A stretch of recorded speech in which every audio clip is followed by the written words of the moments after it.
अस्सलाम वालेकुम जी। आज का लेक्चर हमारे पास पैरेलल एक्सिस थ्योरम की एप्लीकेशन है।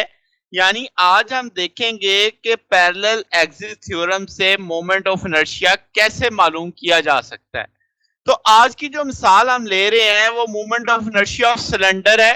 उसके परपेंडिकुलर एक्सिस के अबाउट हम ये देखने वाले हैं। तो जनाब, मेन टॉपिक अब आपको समझ आ गया कि moment of inertia of cylinder है अबाउट परपेंडिकुलर एक्सिस और किसकी मदद से, पैरेलल एक्सिस थ्योरम की मदद से। तो सबसे पहले हम समझते हैं कि एक हमारे पास सिलेंडर है जिसका टोटल मास m है, लेंथ l है और उसका रेडियस r है।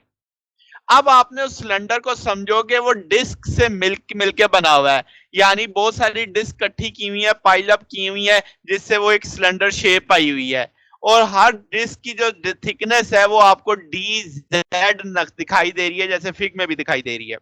अब चूंकि हम मानते हैं कि मैस यूनिफॉर्मली डिस्ट्रीब्यूटेड है और तो लीनियर मैस डेंसिटी का कंसेप्ट आ जाएगा आपके पास, म्यू बराबर आ जाएगा m बाई एल के, मैस पर यूनिट लेंथ।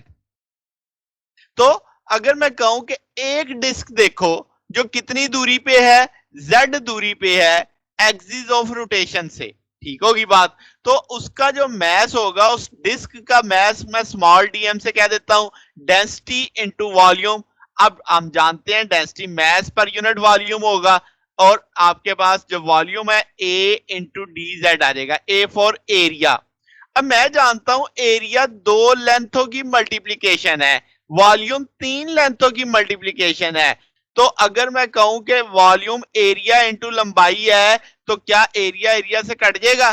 तो आपके पास m by L into D Z आप लिख सकते हैं। तो ये वो मैस का आ गया हिस्सा जो एक डिस्क कैरी कर रही है। यानी एक डिस्क के पास इतना मैस है जो मैंने लिख दिया।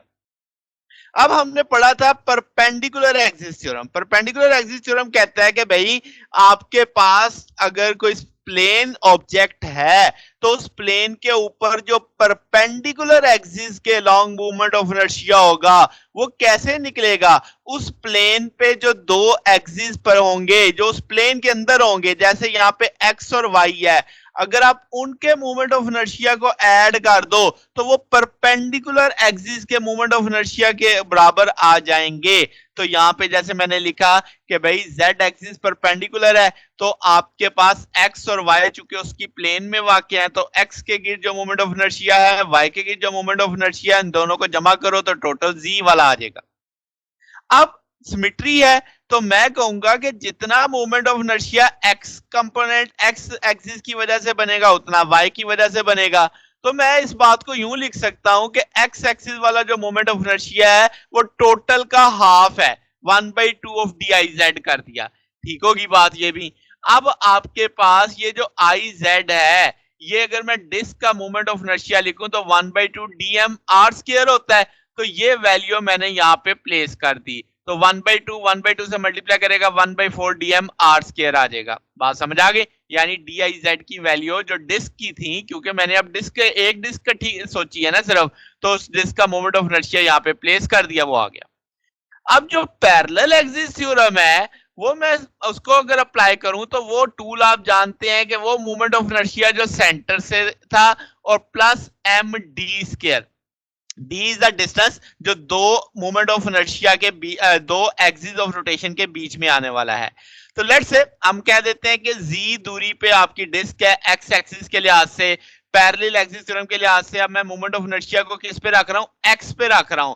तो x एक्सिस वाले मोमेंट ऑफ इनर्शिया से जो z दूरी पे एक्सिस ऑफ इनर्शिया है उसके बीच की दूरी को मैंने क्या नाम दे दिया? z। यानी जो d का किरदार है वो z अदा करेगा। फिर जो आपका मोमेंट ऑफ इनर्शिया डिस्क का है परपेंडिकुलर एक्सिस ऑफ सिमेट्री की वजह से, वो अब आप निकाल चुके हैं कि आपके पास सेंटर ऑफ मास पे 1/4 डीएम आर स्क्वायर है प्लस डीएम आ जाएगा और जेड स्क्वायर आ जाएगा। अब आप तो वो पैच का मैच तो निकाल चुके थे, जो डिस्क का मैच था वो मैंने लिख दिया। क्या इस इक्वेशन में डीएम की वैल्यू प्लेस की जा सकती है? बिल्कुल की जा सकती है। तो आपके पास 1/4 M R square L D into D Z आ जाएगा plus M by L Z square into D Z आ जाएगा। यानी वैल्यूज प्लेस कर दी सिंपल आपने।